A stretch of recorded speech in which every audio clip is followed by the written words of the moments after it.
আসসালামু আলাইকুম।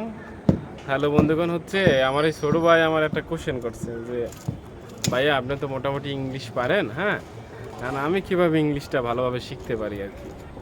তো সে বিষয়ে আমার একটু টিপস দেন।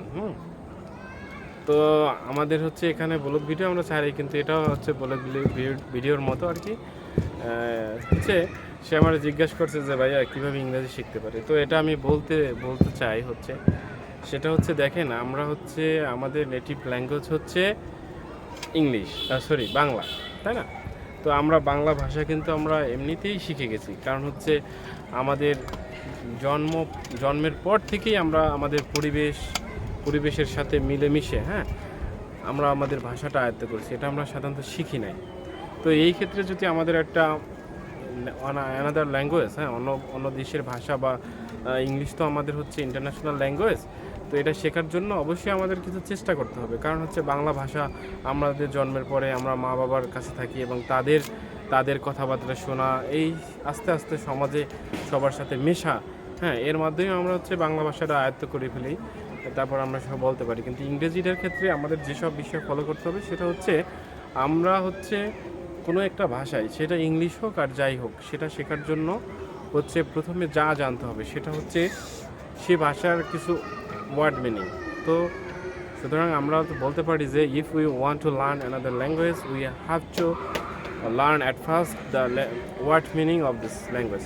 সো অন্য ভাষা শিখতে হলে সেটার প্রথমে আমাদের সেই ভাষার ওয়ার্ড মিনিংগুলো জানতে হবে, প্রচুর ওয়ার্ড মিনিং জানতে হবে।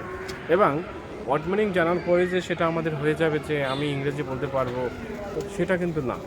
দেখেন, আমরা আমাদের ভাষার ক্ষেত্রে যেটা ব্যবহার করি সেটা আমরা যে কথাবার্তা বলি ওই টাইপের কথাবার্তা বলার জন্য একটা পার্টনার খুঁজতে হবে। সুতরাং যখন যখন ইংরেজি ওয়ার্ড মিনিংগুলো হিউজ পরিমাণ নিজের ভিতরে চলে আসবে, তারপর সেটা বলা, সেটা অনুযায়ী সেন্টেন্স বলা। এখন সেন্টেন্স বলার পরে ওয়ার্ড মিনিংয়ের পরে কিছু সেন্টেন্সের স্ট্রাকচার, ওরা আমরা শুধু টেন্সটা নিতে পারি, যে টেন্সের অনুযায়ী স্ট্রাকচার ব্যবহার করে আমাদের যে ইংলিশ ওয়ার্ড মিনিংগুলো শিখছি বা ইংরেজি যে ভার্বগুলো শিখলাম, তো মনে করেন ওয়ার্ড মিনিং শেখার পরে বা আমরা 50টা ভার্ব কালেক্ট করলাম, যে 50টা ভার্ব কালেক্ট করে প্রেজেন্ট ইনডিফিনিট টেন্সেই আমরা ওই ভার্বগুলো ব্যবহার করে বাক্য বললাম।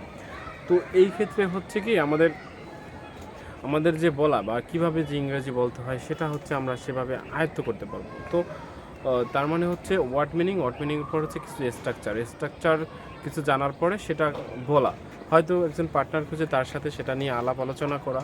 যেমন একজনে কোশ্চেন করলো যে how we can learn English. তো এই যে একটা কোশ্চেন করলো, এই কোশ্চেনটা ইন্টারোগেটিভ কোশ্চেন এবং এটার ভেতরে একটা স্ট্রাকচার আছে। তো এই অনুযায়ী সে আমার কোশ্চেন করে যে আমি কীভাবে ইংরেজি শিখতে পারি। তো সেই ক্ষেত্রে আমি বলতে পারি যে if you want to learn a language, another language, not native language, so at first you have to know the huge word meaning. After knowing the word meanings, you have to learn some structure of change or that can be sentence. After knowing that, you have to discuss the other person who also want to learn English, so একজনে যখন শিখতে চাইবে, অন্যজনের তো শেখার প্রয়োজন, তার সাথে সে কথা বলার মাধ্যমে তার ইংরেজিটা চর্চা করতে পারে। দৈনন্দিন জীবনে যে কথাবার্তা বলে, যে আমরা এখন স্কুলে যাব, যে অথবা আমার স্কুলে যেতে হবে, I have to go to school. তো সেই এই যে প্রত্যেকটা কথা, হ্যাঁ, এই কথাটা যেটা আমরা বাংলায় বলতাম সেটা ইংরেজিতে বলতে হবে। ও সব অ্যাক্টিভিটিগুলো তখন যদি আমরা ইংলিশে বলি তাহলে কি সেটা শেখা যাবে। তো এইভাবেই at first you have to learn the language what meaning, then you have to practice. So after that possible to learn any another language. So ধন্যবাদ।